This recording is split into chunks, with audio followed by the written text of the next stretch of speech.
नमस्कार। The Srishti news में आप सभी का स्वागत है। मैं कवि मुकेश। आज मैं बात करने जा रहा हूं मणिपुर की दो महिलाओं की, जिसे हजारों लोगों के झुंड ने मिलकर दो अबला नारी को बंदूक की नोक पर निर्वस्त्र कर उसके साथ हैवानियत की सारे हदें पार कर दी, जिससे आज हम ही नहीं बल्कि सारा देश शर्मसार है।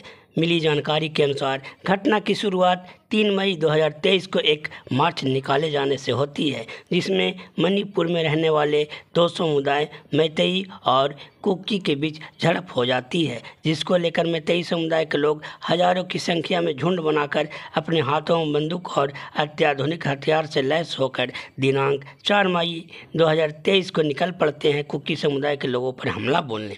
इस बीच कई कुकी समुदाय के घरों को निशाना बनाते हुए उसे लूटा जाता है, जला दिया जाता है। इसी बीच कुकी समुदाय के एक परिवार के 5 सदस्य, जिसमें 3 महिलाएं जिनका उम्र क्रमशः 21 साल, 45 साल और 54 साल बताई गई, 2 पुरुष भी उसमें शामिल थे, जिसमें एक 19 साल का युवक और एक बुजुर्ग व्यक्ति भी शामिल था, जो इस घटना से खुद को बचाने के लिए जंगल की ओर भागने लगते हैं। भागने के क्रम में ही इन 5 परिवार को मणिपुर की पुलिस मिलती है, जो उसे अपने पास रोक लेती है, किंतु हजारों की संख्या में जैसे ही उग्र भीड़ उसे खोजते हुए जंगल में पहुंचती है, पुलिस अपना हाथ खड़ा कर उन 5 परिवार को भीड़ के हवाले कर देती है, जबकि घटना स्थल से पुलिस थाना मात्र 2 किलोमीटर पर ही मौजूद था। इसके बाद जो कुछ हुआ वो उस द्वापर युग की द्रौपदी चिरहरण की कहानी याद दिलाती है। हजारों की भीड़ ने उन तीनों अबला महिलाओं को बंदूक के नोक पर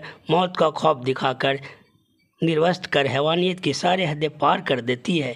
बताया जाता है कि जब 19 वर्ष के नौजवान भाई के सामने उसकी 21 साल की बहन के साथ हजारों लोगों के बीच सामूहिक दुष्कर्म किया जाने लगा तो उसे देख नहीं पाया और वो अपनी बहन की आबरू बचाने के लिए हजारों लोगों से अकेले ही निहत्थे भिड़ गया, जिसके बाद उस युवक के साथ बुजुर्ग व्यक्ति की निर्मम हत्या कर दी जाती है।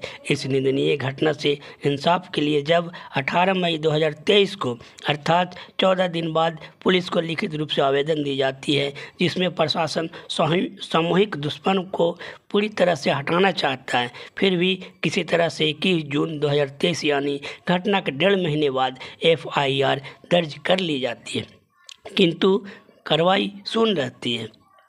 जब 2 महीना बाद जुलाई में जब कुछ सेकंड का वीडियो मणिपुर की महिलाओं को निर्वस्त्र कर हजारों लोगों के बीच घुमाने की लीक होती है तो लोग दांतों तले उंगली दबा लेते हैं।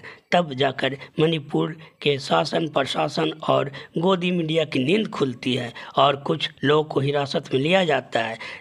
जिस देश में नारी को लक्ष्मी, दुर्गा, काली, सरस्वती न जाने कितने रूपों में पूजा की जाती है, आज उसी नारी को उसी के देश में उसी के लोगों के द्वारा ये बर्ताव कहीं ना कहीं हमारे देश के सभ्यता और संस्कृति पर एक बड़ा सवाल खड़ा करती है।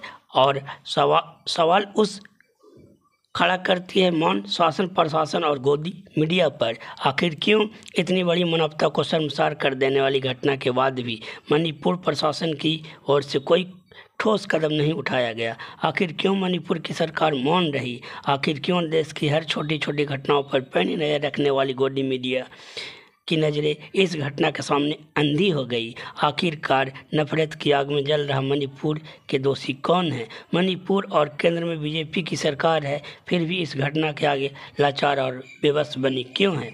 जब तक इन सवालों का जवाब नहीं मिल जाता, आप भी अपने देश के लिए, अपने देश के करोड़ों लोगों के लिए सवाल करते रहिए। नहीं तो आज मणिपुर जल रहा है, कल बिहार जलेगा, फिर UP जलेगा, इसी तरह से कर कर के पूरा देश जलेगा। इसलिए अगर हमें अपने देश को जलने से बचाना है तो सवाल तो करना ही होगा, अपनी चुप्पी तोड़नी ही होगी। मैं कवि मुकेश, द सृष्टि न्यूज।